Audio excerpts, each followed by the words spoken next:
And it is time, once again, for us to take a look at some of our Alaska news, this time for Thursday morning, September 21st, 2017. The GOP, straining to find votes for the ACA repeal, that's the Obamacare issue, has now found support from a number of people, including apparently Senator Sullivan of Alaska.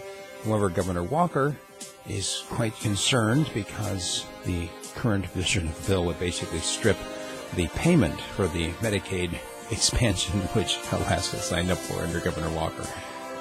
The Alaska nominee, Joe Baelish, to the Interior Department has been advanced by Senate committee. The only person voting against him was Senator Franklin. He didn't say why.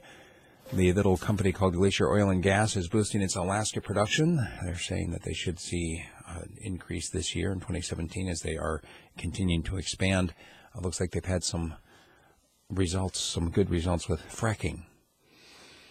Number of residents in Juneau upset about a bear shooting. It actually happened in the little community of Douglas, in which a grizzly tried to get into a chicken coop, and when the troopers showed up, it charged the troopers. The troopers had to shoot it. Now these people coming before the Juneau Assembly are asking Juneau to crack down on the chicken owners, and said it was their fault that the bear came in because they didn't have an electric fence set up to protect their chickens.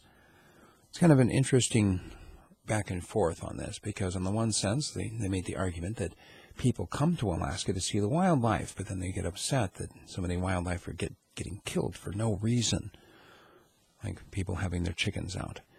We can talk about that at some point in the future.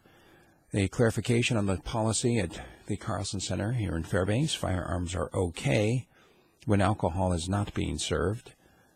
The longtime backers of the ICE Alaska event are retiring after this upcoming event, 2018.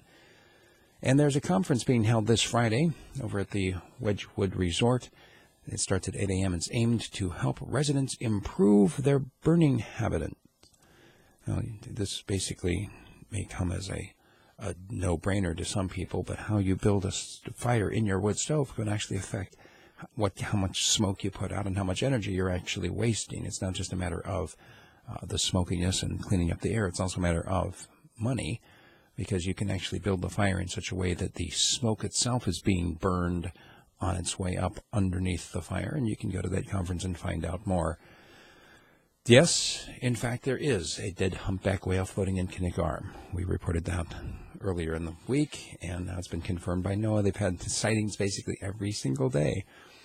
And current signs are pointing to another La Niña event. You know what that is, right? It's where we have a cooler than normal winter. That's right. Signs of cooling in the ocean. That's the opposite of El Nino, which we have the warming. This will be a cooling event, which means we're going to likely have cooler temperatures all winter long from October through March here in Alaska.